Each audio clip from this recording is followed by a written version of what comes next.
How to link your debit card or credit card to PayPal account. Hi guys, welcome back to our channel. In this video, I'll demonstrate on how to link a credit or debit card to your PayPal account. So the process is simple.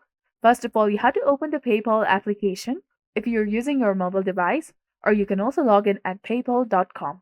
Once you're on the homepage, tap the wallet button at the top, that is between the send and activity option. Click on it. Now this will bring you to the wallet tab. Click on the link a card option that is highlighted in blue color.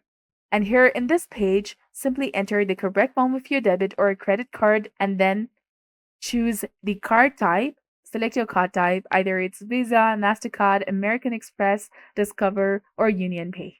Enter the expiry date, enter the security code, enter your billing address, and then click on link card option that is also highlighted in blue color, and you will be done. Once the card is successfully linked, it will be set as your default payment method for the transactions made through PayPal. So if you found this video helpful, please give it a thumbs up and do not forget to subscribe to our channel and click the notification bell to stay updated on the future tutorials. So I'll be back with more tutorials soon.